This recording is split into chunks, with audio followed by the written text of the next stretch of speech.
那就是在道场，当你看清楚目标之后，那么当你发心修行，认准目标之后啊，你就要责无旁贷，责无旁贷，一心精进。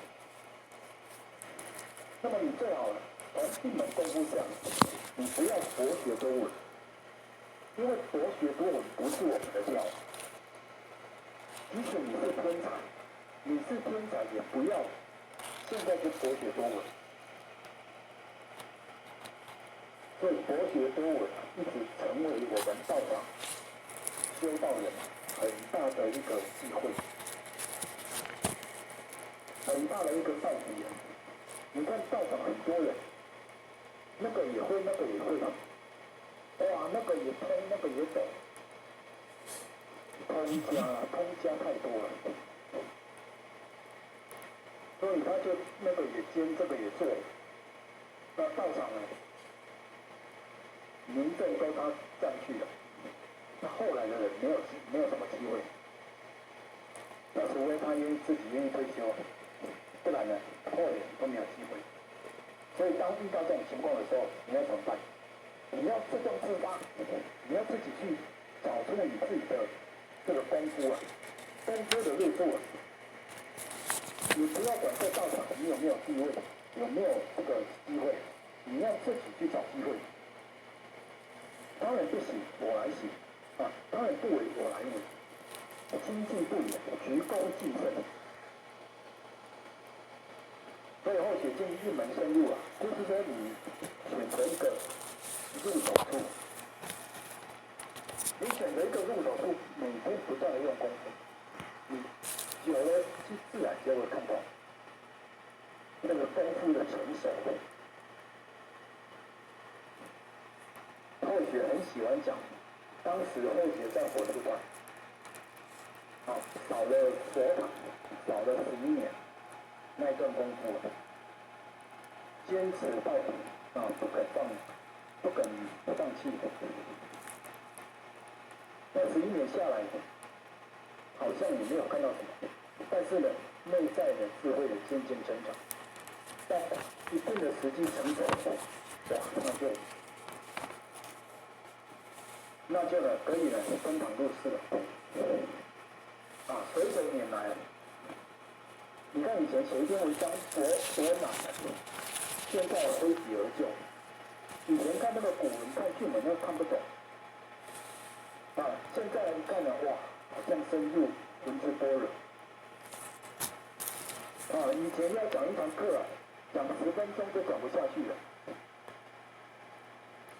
现在来讲像是讲言之有物希望能够讲出一点道理出来。这个就是什么？你要一门深入，你要精进不移，你要自动自发。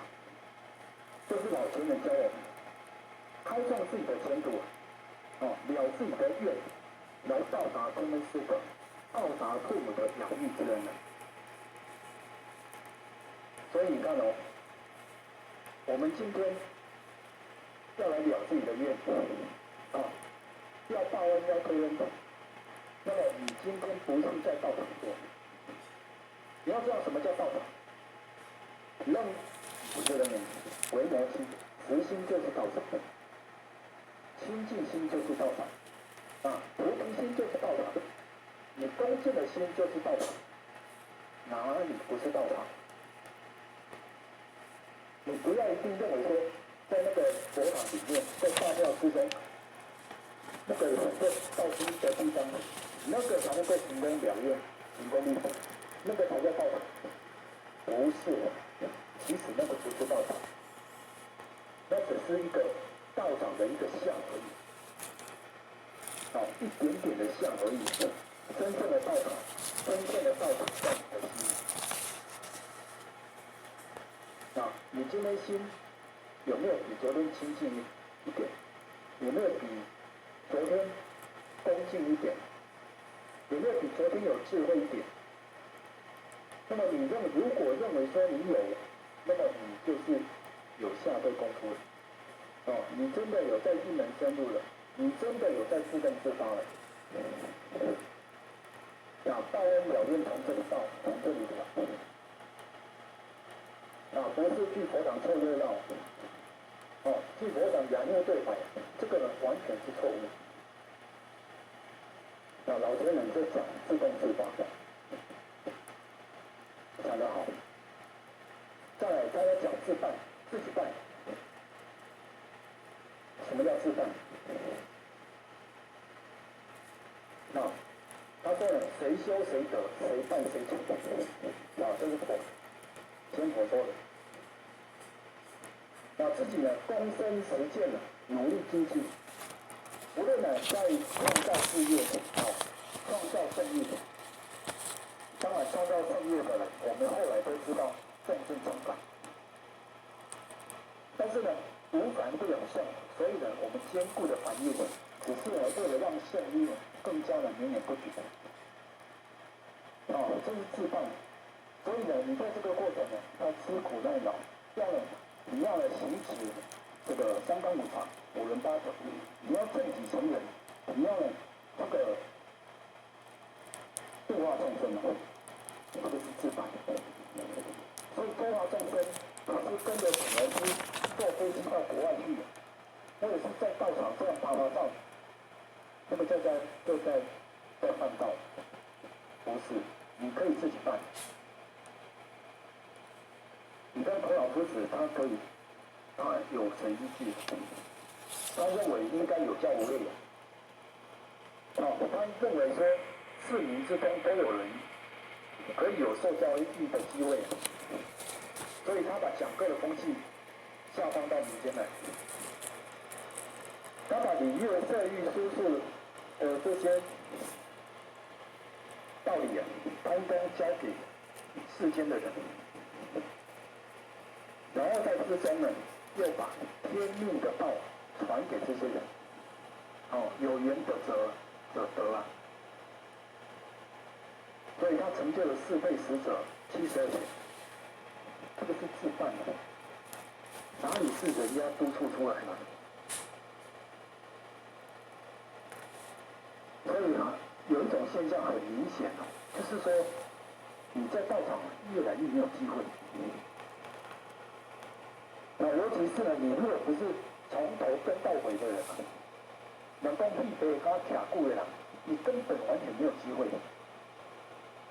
你看好几年前在台北道场，也是从头跟到底，提拔讲师之后，想要说在讲课上好好发挥一下，根本没有让你讲课的机会，因为呢讲师太多了，人才太多了。在办道想要打个毛巾，马上有学弟来说这个学弟做就好了啦，你学长就不用做这种事。你看人家都抢着做，变成这个办教子的人什么也不是了，什么也做不好，所以没办法，只好自己办，自动自发，自办自成了。那你自己办，你要有规划，你要我们说生涯规划，你要有一个宏图的一个规划。修道人，其实如果说你是有家庭的话，那你更应该兼顾家庭跟夫妻一起策划。其实呢，你到哪里都可以办到。当然，你依众靠众，这个是很好的修行方法。但是今天呢，你得到了，你当然你就可以办到啊，你就可以这个去弘道啊。我们只是不能点到而已嘛。除了点的是可以点到，不然什么其他的事情我们都可以做啊。所以要自办，老先生告诉我们，自办就是我们要自己开出一条路。那我们建议说，大家一门深入深入到一定的境界我们再来做。一门深入，你可以选择我每天扫佛堂，总可以吧？用这个戒律的功夫来达成自己的定功，成就自己的智慧。我每天看经典可以啊，我今天每天呢唱唱歌可以啊。你要把心收摄回来，返回我那个自信，每天的功夫要下，这个是自办。再一个自强，你要自立自强，自强要怎么强？人家说无欲则刚啊，这个刚才是强。你如果被欲望所牵着走，你没有办法自强。所以呢，你要克制自己的欲望，克制自己的那一份因循苟且的怠惰。克制自己那种不良的嗜好，要以天下为己任啊！不管他人如何诽谤，要立德、立功、立言。你要有这个信心啊！立德、立功、立言，不要管别人。你要这个正己成人你自己言行是否正，思想是否纯正？你的所行所为是不是正的？你要先要求自己，那么要求自己，你先从一个强起来。你要怎么让自己变强？所谓强一家之言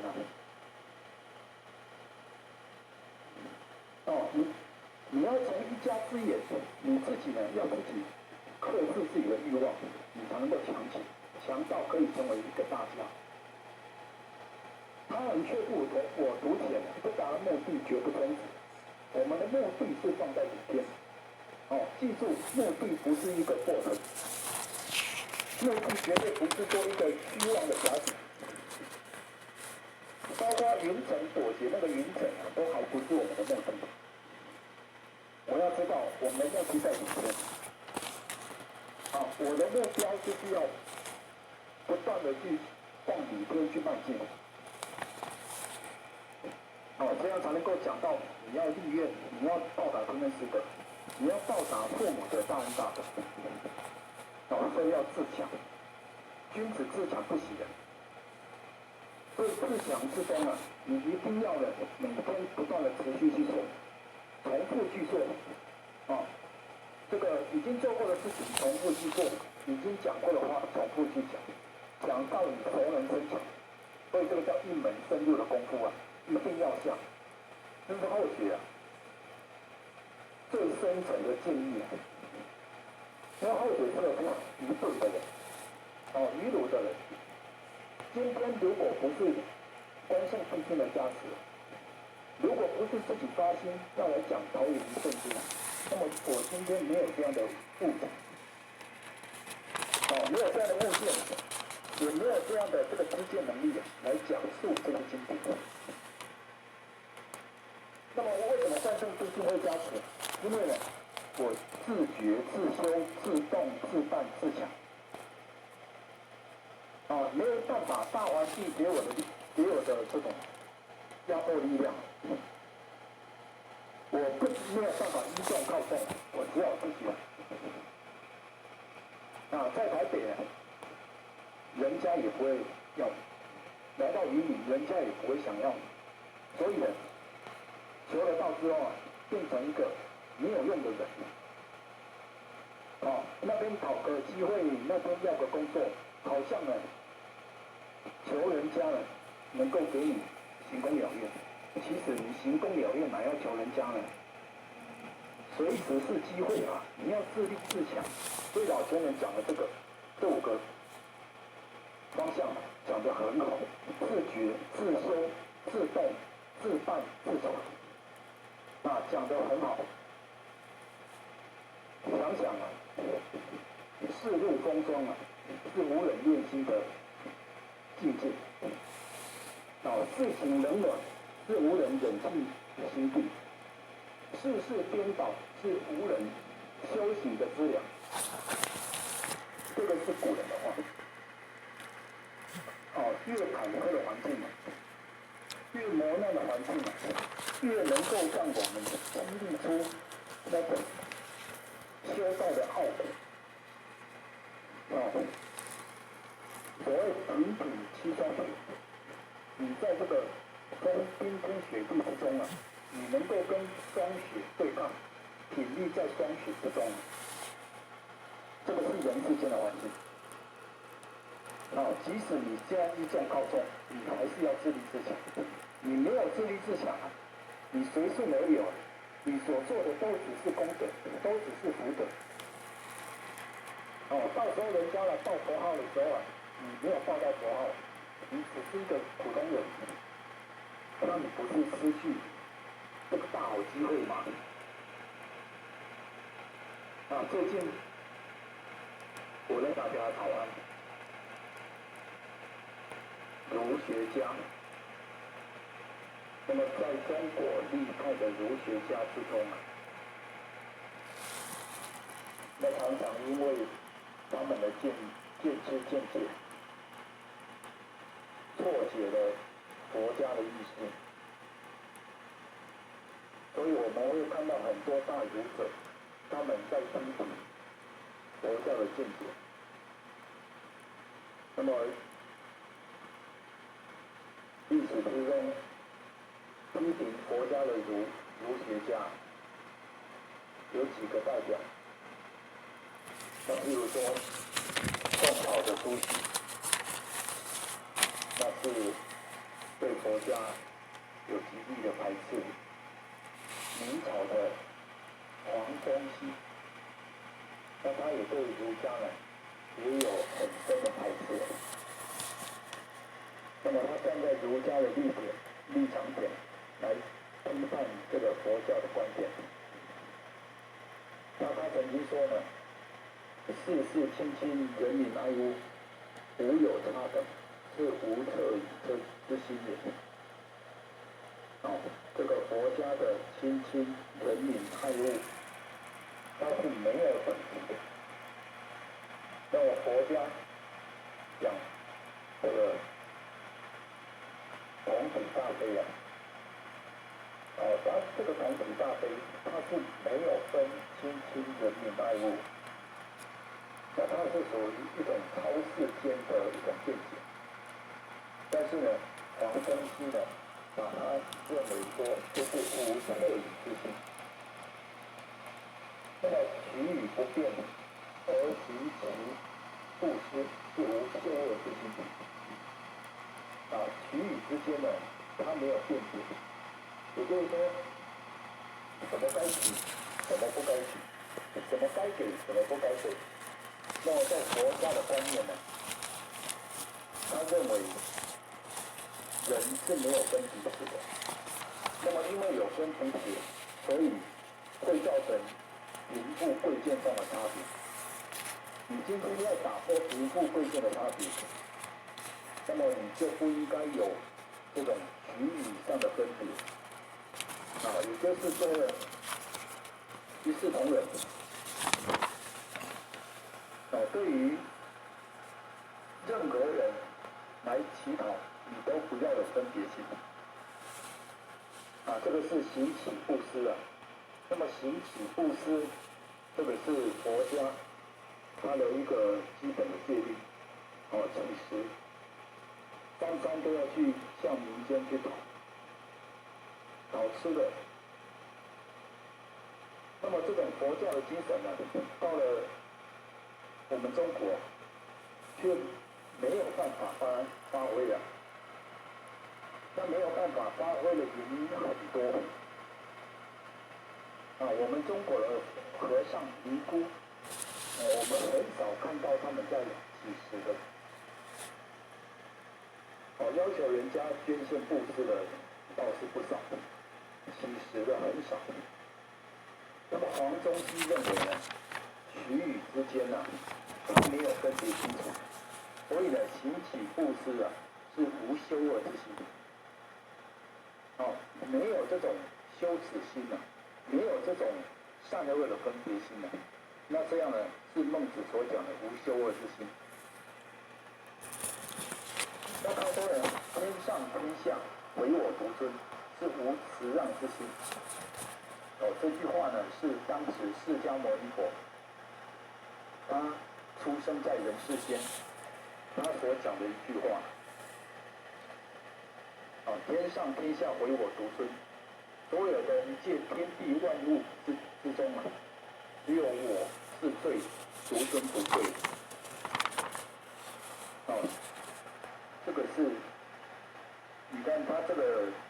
用这句话呢，截取这句话事实上呢，有一点断章取义了。哦，他说是无辞让之心，就是说没有谦退，没有一种忍让的心呐。啊，这句话，那无善恶是无是非之心。哦，无善无恶，那他讲的是我们的道德，心性上是没有分别的。但是黄宗羲认为说，这个呢就是没有是非。哦，在人之中啊，是非观念是一定要确立，尤其是儒家这种春秋的精神，一定要有是非的观念。啊，黄宗羲把他认为说，佛家这种无善无恶的观念是没有是非之心。那其不知性者，由于不知心耳，然其所知啊，亦心之光也，而非实也。啊，这是黄宗羲他所讲的。